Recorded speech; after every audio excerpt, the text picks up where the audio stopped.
Hey everyone, I'm glad that you're taking a little bit of time to walk with me through the course map. I think it's going to be very important for you to be able to understand the structure of the course.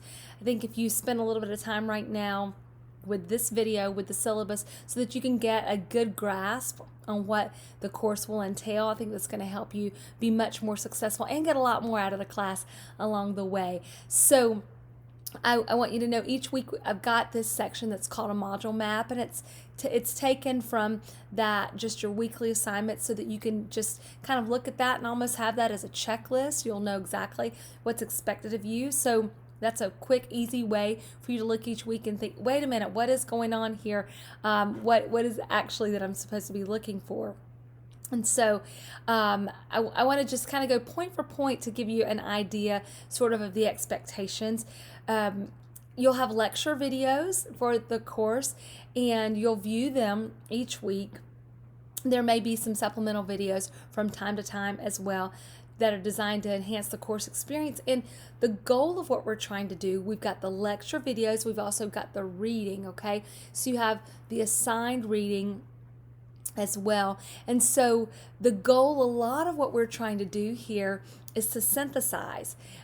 So you're reading your textbook, whatever resources you've got with that. I've got the lecture videos, and so the goal is not for these to be separate or competing things, but they're complementary. Some things I'm going to discuss in the lecture videos that may not be listed in your textbook because it's coming from an apostolic perspective, and your textbook is not written from an apostolic perspective, so I may supplement some things like that. But there are definitely some assignments in which you would definitely need to be citing both the lecture videos and the reading, and we'll talk a little bit more about that as I discuss them. So your reading, it's very important you stay with that, you don't fall behind with that. Quizzes, let's talk about quizzes. So how many people love final exams? No one. So quizzes, I felt like, was a fair way to kind of help us track our learning as we go. And so we'll have a quiz each module in lieu of a final exam. Woohoo, that's exciting. No final exam for you. And so here's the way the quizzes work. I want to set you up for success. So what I've done with the quizzes is I've already given you the quiz questions with each module.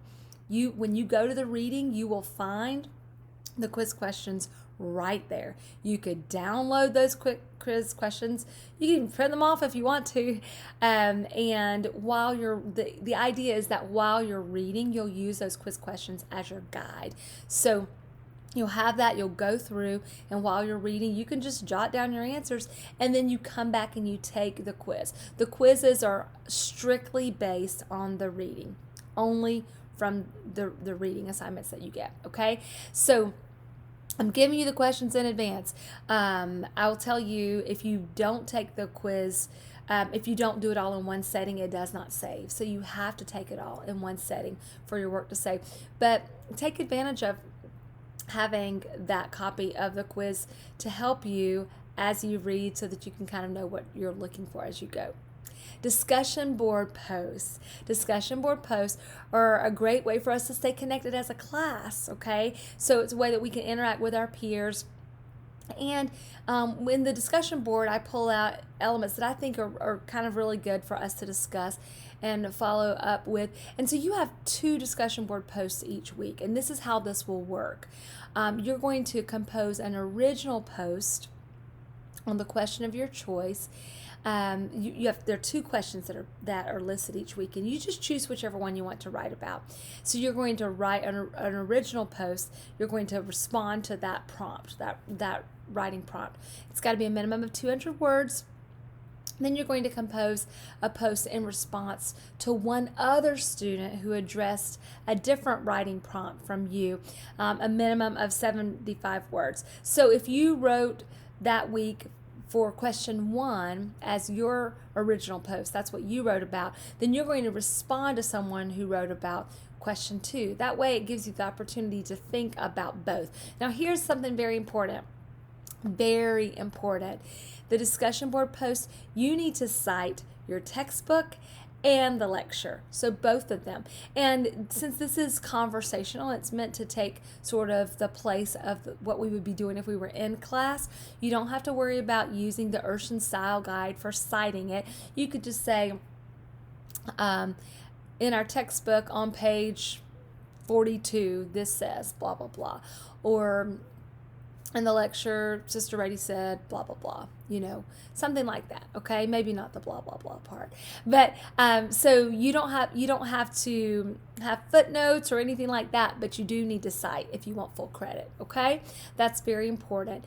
And then I like to do these charts. The reason I like for you guys to do charts in these classes, because I some of the best things that were so practical for me in ministry from my undergraduate Bible college and then from seminary, as well as UGST, is having something that I could take and then teach to someone else. So you're going to do a biblical interpretation overview chart for this class. And the purpose of the biblical interpretation overview chart is to help you synthesize key elements that are essential for proper interpretation of Scripture. Okay, so what we're doing with this is I've basically hit the highlights of things that are important that you need to know. And I've created this chart, this document. I'm giving you a sample with that. And so with each element, for example, the inspiration of Scripture, the infallibility of Scripture, you're going to answer 4 elements for each one. So you're going to give the definition of that concept. You're going to give scriptural support and or examples. And I want to talk to you about that a little bit. So it may be that, for an instance that you're using, you don't have a scripture that proves the definition. Okay, so like for the infallibility of Scripture, we have a lot of scriptures that support that belief.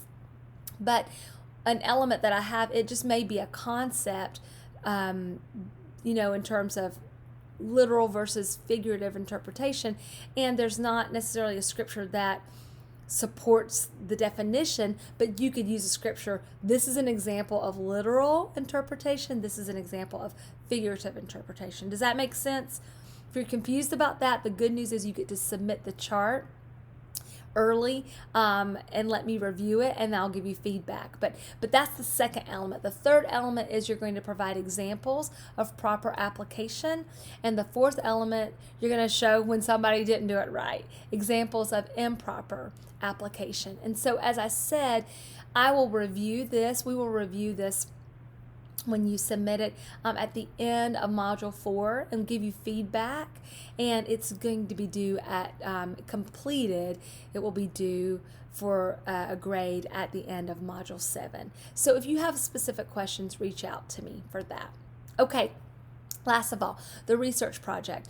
Here is the just kind of the capstone of this course.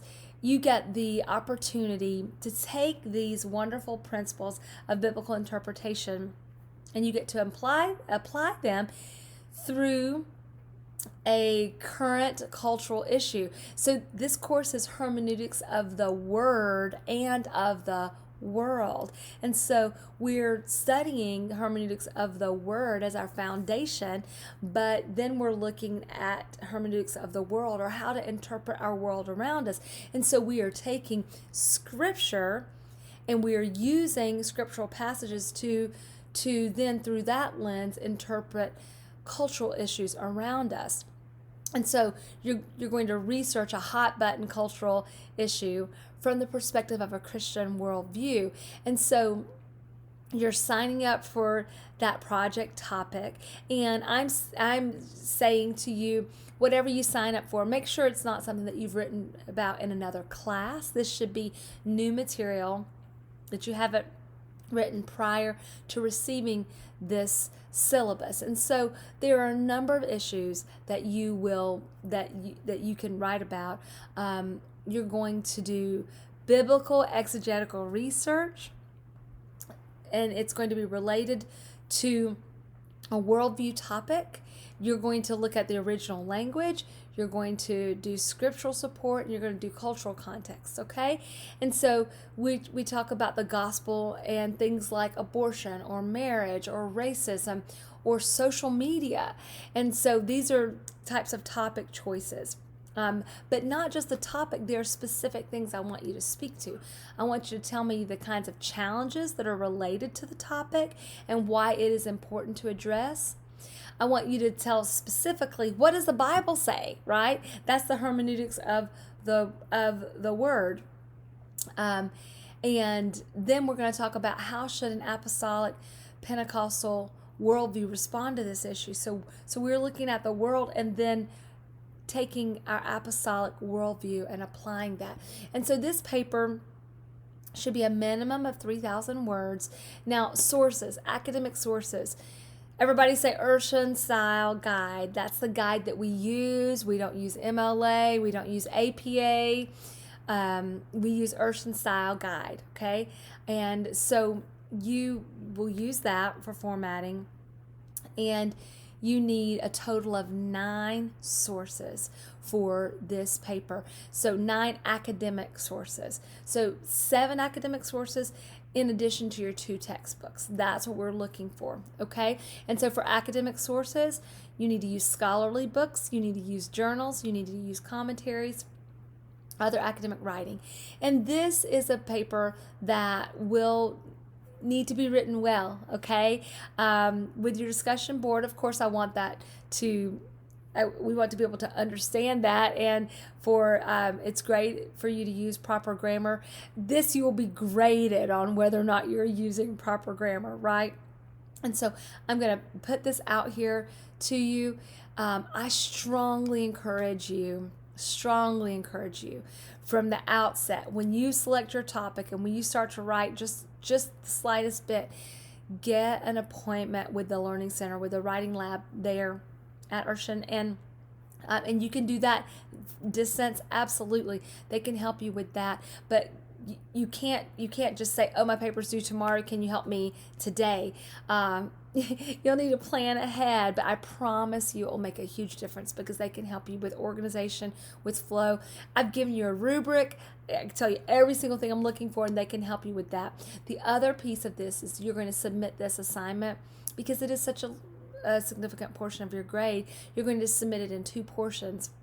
The first portion, it's a minimum of 750 words, and it's a check-in. It is for a grade. It is a check-in, and it's to see if you are on target with the assignment guidelines and if looking like you're on the right track. And so I strongly encourage you to submit that in. And then the final version of this paper will be due at the end of Module 6. So as you're working through all of this, I want you to know that I'm accessible. I'm here for you. You can feel free to reach out to me. I will tell you this, just one more thing to think about. We are pastors, and that means Sundays are usually pretty busy for us. And so I would strongly encourage you that, I know that your assignments are due Sunday nights. And so what I would strongly encourage you to do is at least look at things and determine if you're going to have any questions, if there's any struggles that you're facing while you're in the middle of all of this, and reach out to me Friday, reach out to me Saturday. It'd be fabulous if you reach out to me Monday or Tuesday, but then I can help you in advance. But if you're coming on a Sunday and you're saying, oh, I didn't understand this, or can you help me with this, the chances are by the time I see it, it's going to be too late for me to help you. So that's another thing that just to kind of keep in the back of your mind. Okay, thanks for taking the time to watch this. I think it's really going to help you be successful for the rest of the course. Again, we are accessible. Any way that we can help you, we would love to support you. So feel free to reach out and let us know how you're doing. Thank you.